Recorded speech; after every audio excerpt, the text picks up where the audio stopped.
Bonjour tout le monde. Je fais encore aujourd'hui un book haul parce que la dernière fois je vous ai juste montré les livres que j'avais achetés à la vente d'entrepôt de ADA. Aujourd'hui, je vous montre des livres que j'ai achetés à deux endroits. Premièrement, dans une bouquinerie d'occasion dans mon coin qui s'appelle Le Bouquin d'occasion. Je vous conseille vraiment d'y aller si vous êtes proche de chez moi. Et sinon, les autres viennent de l'inventaire personnel de mon ami François qui avait une librairie d'occasion avant. Donc, il y a à peu près, bon, je pourrais pas vous dire, il y a quelques milliers de livres dans sa maison. Et je vais piger de temps en temps, me chercher des trouvailles. Donc, je vous présente aujourd'hui ce que j'ai trouvé à ces deux endroits-là. Pour commencer, en passant, ils sont mélangés. J'ai pas vraiment... j'ai pas vraiment trié. Là, ils sont tous dans un beau petit, une belle petite pile à côté de moi parce que je les ai rentrés dans mon inventaire personnel la semaine passée. Alors, pour commencer, j'en achète pas souvent des livres de cuisine, mais quand je vois que ça vient vraiment me chercher et que ça vaut la peine, je les achète. Donc, celui-là, c'est un livre de cuisine québécois, donc ça s'appelle Famille futée. C'est fait par Alexandra Diaz et Geneviève Ogleman. Donc, c'est des recettes santé, puis ça dit à moins de 5 $ par portion. Donc, je pense que c'est quelque chose qui pourrait vraiment m'aider dans ma vie actuelle. Puis vraiment plein de trucs, plein d'anecdotes. Je pense que c'est vraiment un super livre de cuisine. Et je l'ai payé 14,95 au lieu de... Il n'y a pas de prix, mais d'après moi, il doit être autour de 30 $. Donc, j'ai probablement sauvé la moitié. Ensuite, j'ai acheté aussi ce livre-là. C'est Cold Town, la cité des vampires. En anglais, ça s'appelle The Coldest Girl in Cold Town. C'est écrit par Holly Black, qui est une de mes auteurs quand même préférées. Je l'ai pris en français au bouquin d'occasion parce que moi, c'est sûr que je vais lire en anglais, mais je suis pas certaine que mon père va aimer ça. Donc, je lui ai acheté la version francophone à 13,95 $. Voilà. Puis vous voyez, je suis quand même vraiment très mon dieu, j'ai juste le mot en anglais, je suis picky sur mes livres. Vous voyez que malgré que c'est un livre d'occasion, il est quand même super beau. En très bon état. Je suis même pas sûre qu'il a été utilisé. Il a pas été lu parce que le livre est quand même assez plat. Voilà. Ensuite, ça c'est dans l'inventaire de mon ami François, j'ai trouvé un des deux livres compagnons de Harry Potter. Donc The Tales of Beedle the Bard. J'aimerais ça trouver l'autre aussi. Je pense que c'est Les Créatures Fantastiques. Ça doit être un petit livre, là, je pense que ça vaut vraiment la peine de se le procurer. Surtout qu'il est en hardcover, il n'est pas en paperback. Ensuite, j'ai ces deux livres-là ici qui vont ensemble. Donc, c'est Maureen Johnson. Donc, le premier, c'est 13 Little Blue Envelopes. Et le deuxième, c'est The Last Little Blue Envelope. Donc, ça se suit, hein, logiquement. Et c'est vraiment... c'est des petits livres de filles, là. Ça me tentait. C'est un summer read, vraiment beaucoup, là. Donc, 4 $ chacun. Vraiment pas cher au lieu de 10. J'ai quand même sauvé beaucoup d'argent. Ensuite, j'ai ce livre-là ici. Dark Kiss, c'est la suite de Devil's Kiss. Voilà. Que, bon, j'ai pas encore lu parce que j'attendais que les autres soient sortis. Donc, c'est par rapport à des Templiers. Et je pense que c'est une fille. Oui, c'est une fille qui est Templier. Donc, elle s'appelle Billy. Elle a 15 ans. Elle est une Templière. J'imagine que ça se dit au féminin. Donc, c'est fait par Pocket Jeunesse. Même encore, lui aussi, il a l'air assez neuf, là. Donc, je suis vraiment fière de mes achats que quand je vais dans les secondes mains, ça a quand même de l'allure. Ensuite, j'ai acheté le tome Ardent Nightshade en français aussi, donc de Andrea Creamer. Je suis pas nécessairement attirée par ce genre de livre-là, mais au prix qu'il était, puis vu qu'il est en français, encore une fois, je sais que ça va plaire à mon papa. Donc, c'est pour ça que je l'ai acheté. Et c'est une histoire de loup-garou. Et si ma mémoire est bonne, en anglais, je pense qu'il y a 6 ou 7 tomes. Jusqu'à présent. Je sais même pas si la série est terminée. C'est à suivre. Ce qu'il me reste... J'essaie quand même de trier pour vous montrer tous les français avant. J'essaie. Bon, il me reste juste du anglais. Super. Ça ici, ça m'a coûté pas très cher. Puis je me dis, ça c'est le fun. Ça me fait penser... ça s'appelle A Girl Walks into a Bar. Et ça me fait vraiment beaucoup penser, quand on était jeune, on avait les livres, ce livre dont vous êtes le héros. C'est un petit peu la même chose, donc on est une fille. On sort le soir, puis on a vraiment des choix. Donc, par exemple, le premier choix, c'est qu'est-ce qu'on met. Et là, une fois qu'on a choisi, ça vous dit à quelle page aller. Donc, c'est vraiment ça. Fait que vous construisez votre propre histoire. Je trouve ça vraiment le fun. J'imagine que d'une façon ou d'une autre, on fait pratiquement pas mal tout à la même chose. Là. Mais je trouve ça vraiment intéressant comme concept que peu importe les choix que tu fais, la page à laquelle tu vas aller va toujours suivre ce que tu as lu. Fait que c'est vraiment intéressant. J'ai acheté juste avant Noël le livre, un livre de James Frey qui s'appelle Endgame. Puis ça avait l'air tellement bon. Et j'avais parlé avec une de mes collègues quand je serais à la librairie qui m'avait conseillé d'acheter son autre livre qui s'appelle A Million Little Pieces, donc que j'ai trouvé dans l'inventaire de François. J'ai été vraiment contente de le trouver. Je pense que c'est un genre de biographie, où je suis pas certaine, mais ça a l'air vraiment intéressant. Oh, j'avais pas vu l'intérieur, c'est écrit vraiment petit. C'est vraiment écrit tout petit, tout petit. C'est pas grave, on va s'en sortir quand même. Donc, mais c'est pas des lignes pleines. Ça a l'air spécial. En tout cas, j'ai hâte de le lire quand même parce qu'on me l'avait chaudement recommandé. Donc, voilà. À suivre, à suivre. J'ai aussi... celui-là, je suis pas certaine, mais comme il valait pas très cher, je me suis dit je vais l'essayer. Il avait été aussi très recommandé à la librairie. Donc, c'est John Dies at the End. Donc, évidemment... le punch de l'histoire, c'est pas la mort du personnage, parce que ça le dit littéralement dans le titre, à moins que ce soit juste un jeu de mots, peu importe, je peux pas dire. Donc voilà, il avait été très recommandé à la librairie où je travaillais, donc je me suis dit, ben, je vais lui donner une chance. De toute façon, c'est un livre de seconde main, donc je peux pas vraiment m'en vouloir d'avoir dépensé peut-être 20-25$ pour quelque chose que je ne lirai pas. Ensuite, cette série-là, je l'ai lu il y a 2 ans, je pense. 3 ans, durant l'été. J'avais adoré. OK? Et j'ai, encore dans l'inventaire de François, j'ai trouvé le premier tome. Et j'ai me commandé le deuxième tome sur Internet. Donc, c'est Aeon. C'est Alison Goodman qui écrit ça. Donc, ça se passe c'est pas en Chine, c'est pas au Japon, c'est en Asie antique. C'est un petit peu les deux mélangés, en fait. La culture asiatique de ce roman-là est inspirée autant du Japon que de la Chine. Vous irez voir, j'ai fait un article sur Just a Mind à propos de cette série de livres-là, une duologie, donc il y en a 2. Le deuxième étant Eona. Ben, vous le voyez derrière, là, ça le dit ici. Donc, je l'ai pas encore. Bref, voilà, donc c'est vraiment l'histoire... Asie antique où les gens croient en l'énergie des dieux, genre. Et ces dieux-là sont représentés sous forme de dragons, mais ce sont des énergies. Donc, à chaque 12 ans, je pense, le maître du dragon, un truc comme ça, le maître du dragon change. Il y a toujours des apprentis. Et, ben, à chaque année, il y a un nouveau... Il y a un dragon qui change de maître. Et comme il y a 12 dragons, donc à chaque 12 ans, chaque dragon change. Et cette année-là, Eon, qui est un garçon de 12 ans, est apprenti. Et ça c'est pour être choisi par le dragon. Parce que c'est vraiment le dragon qui choisit son maître. Et dans la cérémonie du dragon, il n'est pas choisi, sauf que il y a un dragon qui est disparu depuis 200 ou 300 ans qui refait surface et qui le choisit. Et je vous dirai pas la suite, je vous dirai pas la raison non plus. Je vous laisse deviner ou du moins lire tout ça.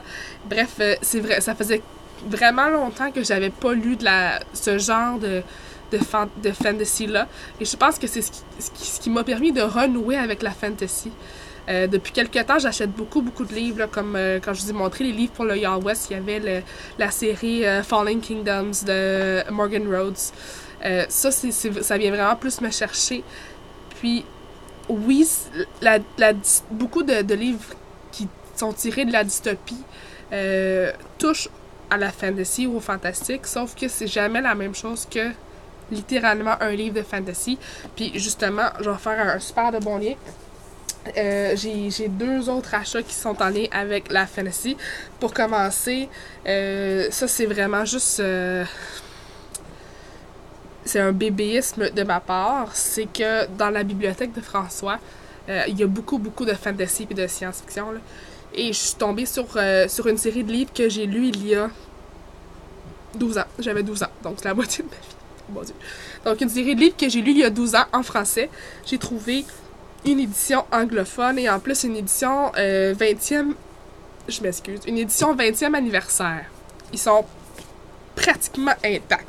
La seule chose qu'il faudrait que je fasse, sur le dessus, on dirait qu'ils sont tachés ou qu'ils commencent à avoir un petit peu de moisissure. Je vais juste les sabler. Ça va redevenir super beau. C'est la série La tapisserie de Fionnavant de Guy Gabriel Kay, en anglais. Donc voilà. Donc ces 3 livres-là. Et c'est cette série de livres-là qui m'a vraiment... qui m'a lancé dans la fantasy. Ça c'est un petit peu plus fantastique. Vous irez voir la différence entre les deux, ou je vous l'expliquerai à un moment donné. Mais c'est vraiment cette série-là qui m'a propulsée dans ce genre de monde-là. J'ai adoré. Je pense que je vous l'ai dit, j'avais 12 ans. J'ai peut-être lu ça en 2-3 semaines. Pour l'époque, là, quand même, là, en français, c'est vraiment des briques épaisses comme ça. Ok, c'est des très grosses briques. Pour vous donner une idée en anglais, le premier, il y a 300 pages. 300, 265 et 380. Ok? Donc, on parle d'un plus ou moins 900 pages ici, là. Ok, donc ça, je suis vraiment contente de la trouver. C'est pas des hardcovers, mais c'est pas grave. J'ai quand même une édition anglophone de cette série-là. Et dans la même lignée, j'ai acheté, sous la recommandation de Margot Wood de Epic Reads, la série de Abortion de Garth Nix. Et dans le fameux sous-sol de François, on trouve vraiment de tout. Sérieusement, j'ai trouvé une des premières éditions de la trilogie complète en hardcover. Ok? Et je sais, c'est vraiment pas très joli, les couvertures. Mais c'est pas grave parce que en dessous, ça a beau être super sobre, là, mais le côté il est super beau. Ok? Donc ça va probablement être sous cette forme-là dans ma bibliothèque. Là. Je vais peut-être garder ça, mais je ne sais pas encore. À suivre. De toute façon, moi, j'ai acheté la nouvelle édition en paperback avec les nouvelles couvertures qui sont vraiment écœurantes, qui sont malades.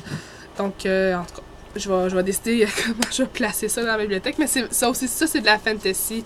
C'est de la high fantasy. OK? Ça, c'est vraiment... c'est une des plus grandes séries dans la fantasy. Peut-être que Abortion, ça vous dit rien, là, mais c'est Sabriel, Leroy, puis Abortion, le dernier, évidemment. Donc, voilà. Et le 4e tome qui est sorti, là, c'est ça que je cherchais. Je cherchais la date de publication. Première publication 95, donc le dernier tome est sorti l'année dernière, il s'appelle Clariol. Donc, 19 ans après, Garth Nix a décidé de faire une suite. Donc, ça, je trouve ça intéressant. Qu'est-ce que j'aurais d'autre pour vous?